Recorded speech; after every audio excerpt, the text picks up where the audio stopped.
अब कल मैंने दिखाया, एक कोटेशन तो दिखाया। कोटेशन देते ही एक समस्या नया शुरू हो जाता है। एक कोटेशन वैलिडिटी डेट हम लोग कैसे याद करें? कहाँ है वो कोटेशन कंपनी? एक सेकेंड। करुणा इलेक्ट्रॉनिक्स, ओके ठीक है। एक डमी कंपनी है ये। इस डमी कंपनी पे अभी मैं दिखा देता हूँ। ओके, अब एक मास्टर क्रिएट किया है। वो मास्टर का नाम है कासेई वीड कटर। मॉडल का नाम है KC5200। ओपनिंग स्टॉक मैंने एक पीस दिखाया। This value 15,677.97। ये जो वैल्यू है ये बिफोर टैक्स। अब मुझे ये आइटम को मैंने कैलकुलेट कर चुका है F10 दबा के। 21,000 के लिए कैलकुलेशन करके 21,000 डिवाइडेड बाई 1.18, यहाँ 18% लिया है, इसके लिए 1.18 ले लिया तो आता है 17,796.61। उसके बाद परचेज प्राइस यही प्राइस लिया। MRP 22,700। ये पूरा डमी अकाउंट्स, डमी वैल्यूज़ आपको एक डेमो दिखाने के लिए हो गया। अब वोचर नंबरिंग पे जाता हूँ क्योंकि मेरा अगला कोचिंग इसी नंबर से शुरू हो जाता है। वोचर नंबरिंग में कॉन्फ़िगरेशन में यहाँ आके क्या किया है, वोचर नंबरिंग यह देखो QTN बोल के लिख चुका है। क्योंकि ये QTN क्या है, एक QTN से आपको पता चलना है ये कोटेशन। इस कोटेशन नंबर को मैं जब सेल्स इनवॉइस डिज़ाइन करने जाता हूँ तभी आपको सिखा देता हूँ। ये ऑटोमेटिकली यहाँ के इनवॉइस नंबर सेल बिल होते ही ऑटोमेटिकली प्रिंट आउट में आ जाना है। ओके, दिखा देता हूँ। अब यहाँ क्या हुआ, यहाँ मास्टर पे आया, मिसलेनियस मास्टर्स मैंने सिलेक्शन लिया, डिस्काउंट स्ट्रक्चर मॉडिफिकेशन चला गया। अब स्पेशल ऑफर बोल के फर्स्ट मैं एक डिस्काउंट स्ट्रक्चर, ये तो कंपाउंड नेचर, इसका एनेबल कर चुका हूँ। इसमें मैंने क्या किया, 4 स्टेज ऑफ डिस्काउंट्स दे दिया। 4th स्टेज एब्सोल्यूट अमाउंट बोल के लिख लिया। यह देखो 4th स्टेज फेस्टिवल ऑफर बोल के मैंने लिखा। ये आपको आप बाकी 3 हुआ तो दे सकता है, नहीं तो छोड़ सकता है। ओके, उसी हिसाब से अभी आया, कोटेशन पे आया, मॉडिफिकेशन पे आया, एक कोटेशन डाल चुका हूँ। पार्टी का नेम है सेवा सागर। ये सन्ड्री डेप्टर में है। यहाँ मैं मल्टी रेट लेता हूँ क्योंकि मल्टी रेट या आइटम वाइज का डिफरेंस इतना ही है। मल्टी रेट ले लिया या आइटम वाइज ले लिया, दो भी सेम ही चलता है। आइटम वाइज ले लिया तो हर एक आइटम का साथ जो रेट मिल के आता है वो जो क्या है, वो आइटम जो आता है लास्ट कॉलम में है, अमाउंट कॉलम में टैक्स मिल के आ जाता है। यहाँ हम लोग टैक्स नीचे ऐड करना पड़ता है। थोड़ा आइटम पार्टी को ऐसा चाहिए, थोड़ा पार्टी को वैसा चाहिए, और थोड़ा पार्टी क्या कर देता है, टैक्स इंक्लूसिव आइटम कर देता है क्योंकि उनको कैलकुलेशन का इजी के लिए। उसके लिए दूसरा मेथड भी है, मैं मेरा कंटिन्यूस अपलोड होते ही रहता है ये यूट्यूब चैनल पे, वहाँ पे दिखा देता हूँ। अब मैं अप्लाई टैक्स क्लिक कर देता हूँ। टैक्स क्लिक करते ही यहाँ क्या हुआ, 21,410 हो गया। यहाँ आफ्टर 1 पीस देखो, यहाँ मल्टीपल डिस्काउंट स्ट्रक्चर यहाँ दिस रहा है। फर्स्ट 3 डिस्काउंट, इसके लिए ये तो रिटेलर बोल के मैं समझ रहा हूँ। रिटेलर कुछ भी देता नहीं है, उसको स्कीम भी नहीं रहता है, कैश डिस्काउंट्स भी वो देता नहीं है। लेकिन अब एक फेस्टिवल चल रहा है, इसके लिए फेस्टिवल ऑफर 500 रुपीज़ ऑफ उसने ऑफ दे दिया, तो इसका वैल्यू हो गया 17,296.61। टैक्स अप्लाई कर दिया, अब सेव कर दिया, हो गया। अब मैं आता हूँ, यहाँ पे आके देखता हूँ कल जो मैंने दिखाया था, यहाँ कोटेशन पे आपको आ जाता है। देखो वैलिडिटी डेट तो यहाँ दिस रहा है, 1 तारीख को बिल डाला था, नंबर QTN/1 हो गया। अभी वैलिड टिल 16/4/2023। ओके, ये 5 पोर्ट्रेट, ये 5 पोर्ट्रेट का मतलब ये 4 साइज में एक्चुअली ये 2 बिल आता है। इधर भी एक बिल है, ये साइड में राइट साइड में खाली है। वो विड्थ पक्का कैलकुलेशन करके डाल चुका है, स्पेस गैप की सब कुछ दे चुका है। ओके, आप वो बाद में डिज़ाइन करके दिखा देता हूँ, उसको कलर ऐड करता हूँ, हेडर पे एक्स्ट्रा कलर डाल देता हूँ, सब कुछ दिखा देता हूँ। ओके, अब मैं क्या करता हूँ, यहाँ आके लिस्ट पे देखता हूँ। ठीक है, यह तो मुझे प्राइस मिल गया, लेकिन टैक्स वैल्यू नहीं मिला। अभी मुझे इसमें क्या चाहिए, वैलिडिटी डेट भी यहाँ मैं डिस्प्ले में होना चाहिए। ओके, वैलिडिटी डेट कैसे करना, अभी ऐड करता हूँ।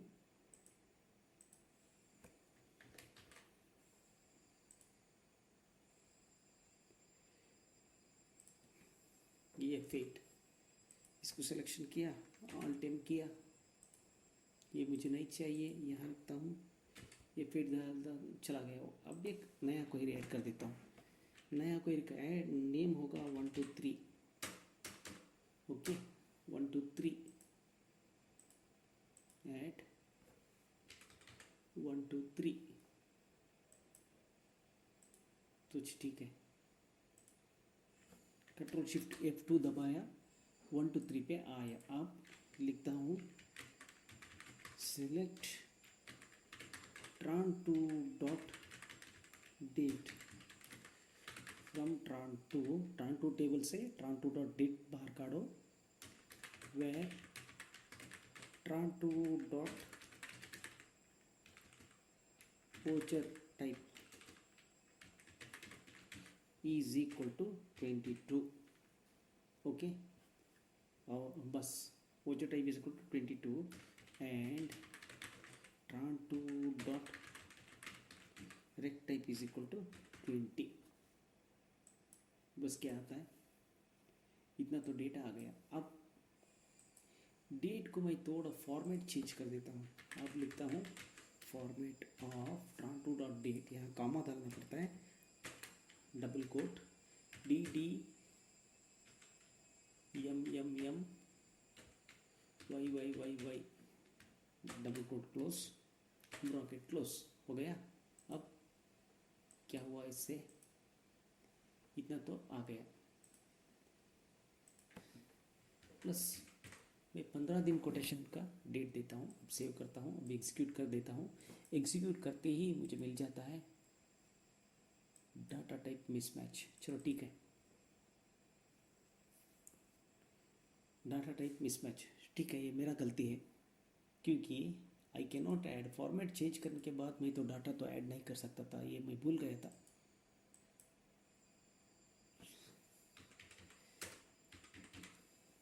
डाटा टाइप ऐड करने से मैं भूल गया था, वो गलती मेरा था। कंट्रोल शिफ्ट F2 दबाया, अब दबा के 1 2 3 दबा के यहाँ आया। फॉर्मेट अभी नहीं चेंज करना था, ये काट के, यहाँ से काट के कंट्रोल V कर देता हूँ, तो ठीक हो गया। अब तो ठीक हो गया, देखो आ गया। तो कौन सा इन्वेस्ट डेट देते हैं उसको 15 दिन ऐड होके आ जाता है। अब तो ये तो ठीक हो गया, लेकिन अब ओके हो गया। किसका लेना पड़ता है मुझे, where tran to dot master code 1 is equal to @p1 @। अब मैं कस्टम कॉलम प्रॉपर्टी यूज़ करने वाला हूँ। सेव किया, लेकिन इस टेबल पे यहाँ आके देखता हूँ, यहाँ का प्रॉब्लम क्या है। यहाँ master code 1 is this one, ये वाला है मास्टर कोड 1।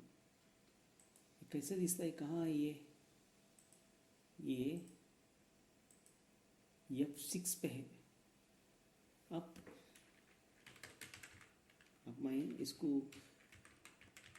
न्यू डिज़ाइन बोल के बुलाता हूँ, न्यू डिज़ाइन सेव फॉर्मेट करता हूँ। सेव किया, अभी भी कुछ नहीं आया था। अब लिस्ट पे आता हूँ, न्यू डिज़ाइन पे आता हूँ। अब मैं ये तो कोटेशन तो दे दिए ना, अब स्कूल का सामने यहाँ मुझे ऐड करना है। अब स्कूल का सामने यहाँ ऐड करना है। अब वैलिडिटी, ये क्या होता है, ये F3 इसको मैं बुला देता हूँ टेक्स्ट। अब मेरा कोटेशन क्या है, 1 2 3। मुझे मैं दे रहा हूँ master code 1। Master code 1 F3 अभी ऐड करना है। क्यों F3 ऐड करना है बोलता हूँ, 1 मिनट सेव करके अब दिखा देता हूँ क्यों मैंने F3 लिया। एरर, ओके ठीक है, 1 2 3। हाँ, एरर क्यों आया ये नहीं समझा। ये अब master 1 code is equal to tran2 dot master code 1, इतना तो लिखना था। लिखने के बाद वो सब कोई नहीं था, इसके लिए उसको समझ में नहीं आया। डायरेक्ट रिज़ल्ट मैं देने गया लेकिन वो तो डायरेक्ट रिज़ल्ट तो नहीं लिया। अब F6 दे दिया। अब बोलता हूँ, एक्सप्लेन कर देता हूँ क्या है इसका रिज़ल्ट। अब देखो आपको वैलिडिटी डेट आ जाता है। देखो वैलिडिटी डेट आ गया, ऑटोमेटिक आ गया। अब चाहे तो और एक, ठीक है, अब ऐड करता हूँ। अब डेट 4/4/2023। अब सेवा साकर स्कूल क्लच फॉर कबड्डी रहने दीजिए, इसको 90 रुपीज़ डालता हूँ। अब सेव करता हूँ, ठीक है। अब इस पार्टी को भी मैंने कहा है 15 दिन, तो अब 19 तारीख वैलिडिटी डेट आना चाहिए। हमें गलती है, क्या हुआ यहाँ डेट रेंज 14 से करना था।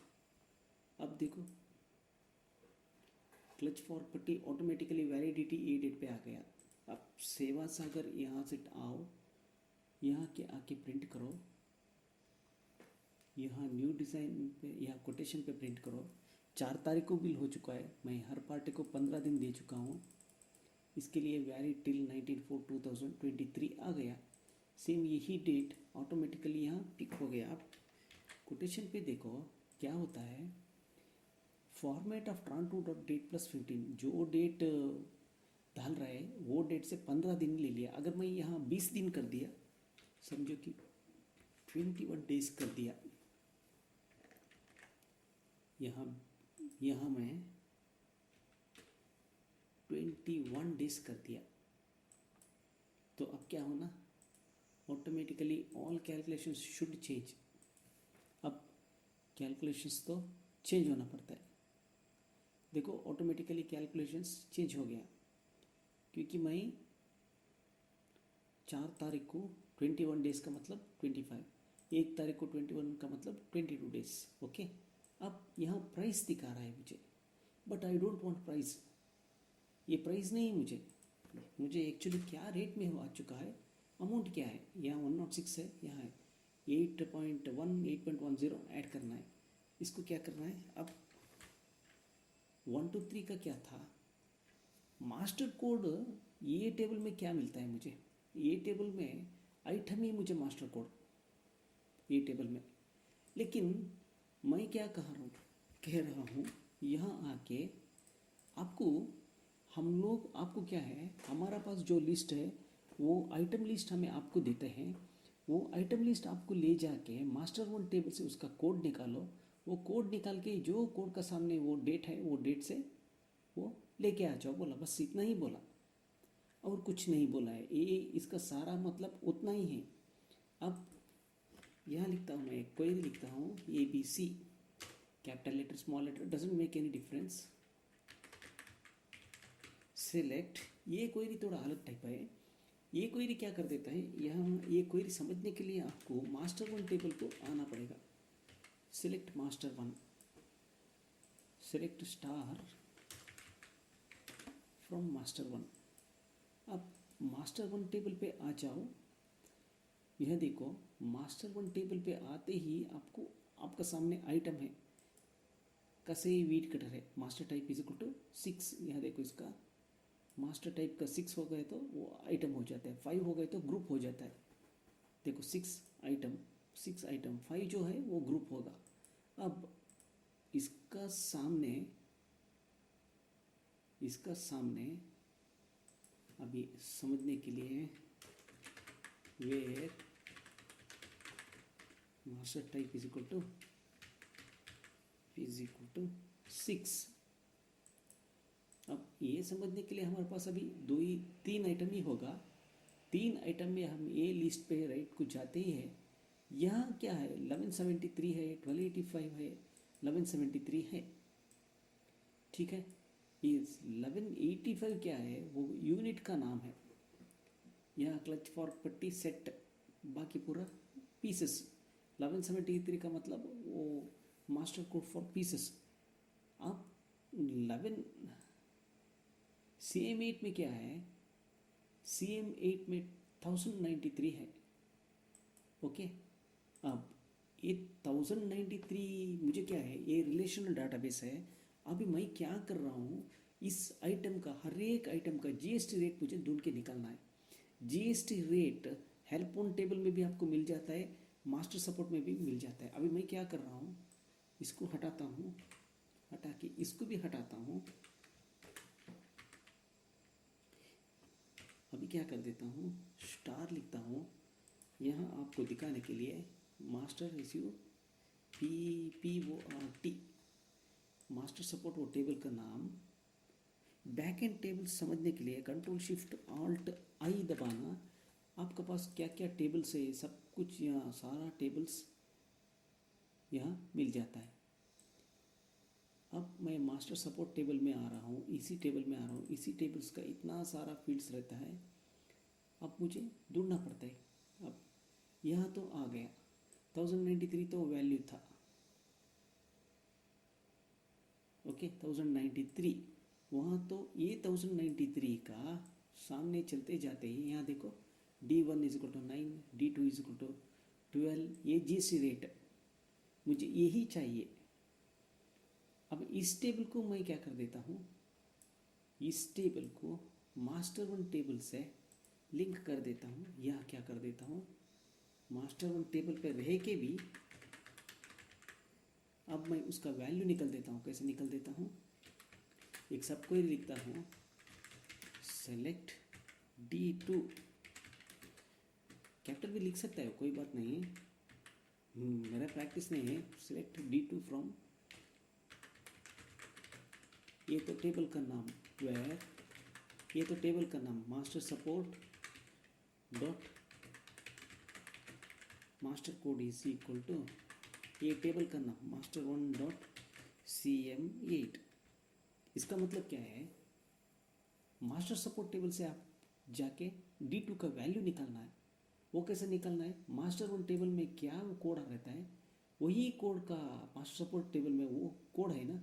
यहाँ क्या है, इज इक्वल का मतलब क्या है 1093। मास्टर टेप में मास्टर को कभी वैल्यू जब 1093 होगा उसका D2 बाहर निकलना है, बस। अभी आता है देखो, इतना तो आ गया। अब where master type is equal to 6, देखो सिर्फ तीन ही आ गया। यह क्या हो गया, मेरा थोड़ा काम, where type is equal to 6 आ गया। क्या आ गया, अब मैं क्या कर देता हूँ, इतना तो मुझे मिल गया, इतना तो मिल गया।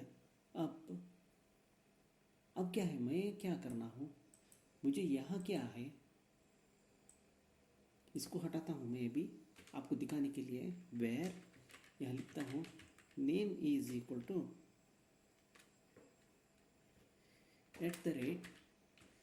@P1 यहाँ सब कोई की ज़रूरत ही नहीं है।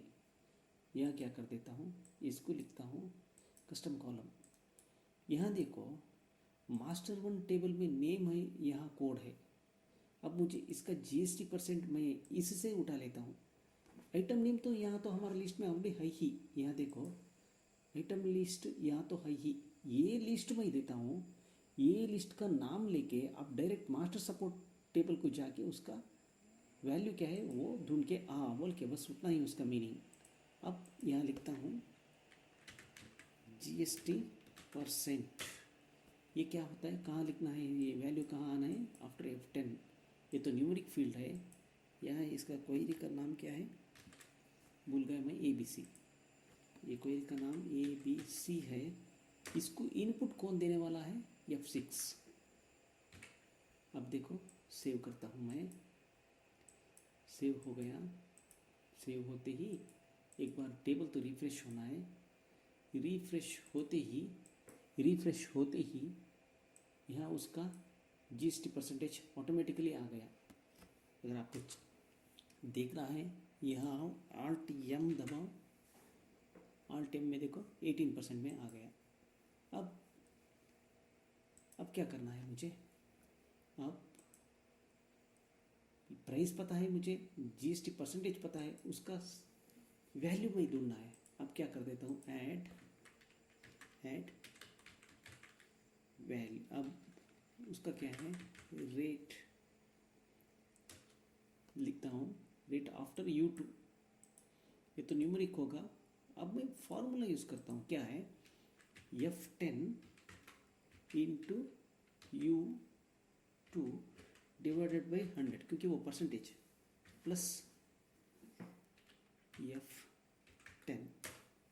अब मुझे इसका रेट मिल जाएगा। ठीक है, फॉर्मेट तो सेव करता हूँ। सेव करते ही अब देखो, इसका एक्चुअली मैंने 20,140 को सेल किया था। इसका प्राइस हटा देता हूँ मैं, जीएसटी नहीं दिखा देता हूँ, सेव करता हूँ। अब क्या होगा, इसका वैल्यू 20,400 हो गया, ये बिल का अमाउंट। अब बिल का अमाउंट को क्या कर देता हूँ, आता हूँ, ये अमाउंट और वो अमाउंट से मैं कंफ्यूजन नहीं कर लेना, इसके लिए ऐसा जाता हूँ, लास्ट कॉलम में लेता हूँ, न्यूमेरिक ले लेता हूँ, फार्मूला बेस्ड कर देता हूँ U3। अब U3 तो एक पीस का रेट इनटू क्वांटिटी, कहाँ है क्वांटिटी, F8। अगर एक पीस है वो एक पीस का रेट होगा, 2 पीस है 2 पीस का रेट होगा। ये को हाइड कर देता हूँ, सेव फॉर्मेट कर देता हूँ। अब ऑटोमेटिकली क्या होता है, आपको डिस्प्ले में भी आ जाता है। देखो 106.20, आप सेवा सागर स्कूल को दोबारा कोटेशन ले चुके हैं, 3 दिन के बाद कोटेशन ले चुके हैं। अब इस कोटेशन का वैल्यू है 106, यहाँ आता है वैल्यू 106.20। हाँ, वो 20 राउंड ऑफ में चला गया, लेकिन यहाँ राउंड ऑफ में नहीं आता है। आपको याद करने के लिए इतना वैल्यू पे आ गया। अगर स्टैंडर्ड फॉर्मेट में दिख दिया तो इतना डिटेल्स नहीं मिलता है, इतना ही मिलता है। अब देखो ऐसा हो गया। ओके।